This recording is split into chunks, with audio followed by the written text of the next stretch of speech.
Katee Sackhoff's Bo-Katan cries earned a spotlight in The Mandalorian Season 3, and despite the potential romance some viewers wanted between the titular Mandalorian Din Djarin and Bo-Katan, her story was better without it.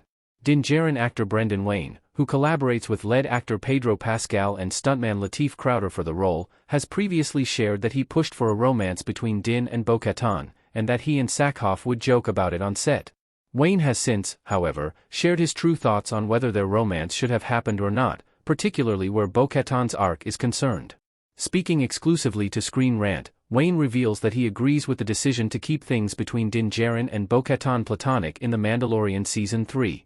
He muses that it would have cheapened Bo-Katan's leadership arc to have Din pledge his loyalty to her out of love and a shared future rather than true, honorable fealty towards her and her capability as Mandalore's next ruler. This allowed for Bo-Katan to be strong and powerful on her own without needing to be romantically attached to Din Djarin. A Din Djarin romance would have cheapened Bo-Katan's story.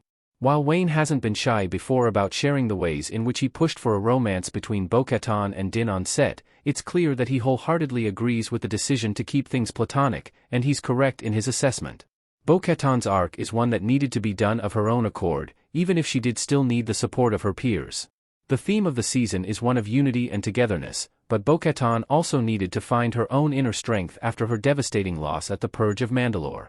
Weaving Din Djarin into Bo-Katan's story potentially would have taken some of that agency from her, and it also would have made Din's own motivations seem more self-centered than they truly were.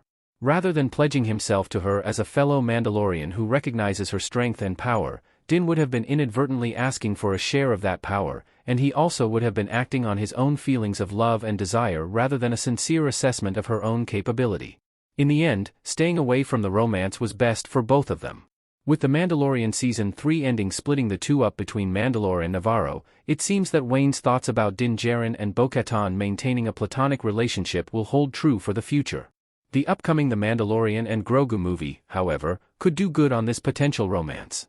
Still, with Din now mentoring Grogu as his Mandalorian apprentice full-time and Bo-Katan rebuilding Mandalore from the ground up, it seems like this potential The Mandalorian romance will be left alone, and it will likely continue to be for the best, for both of them.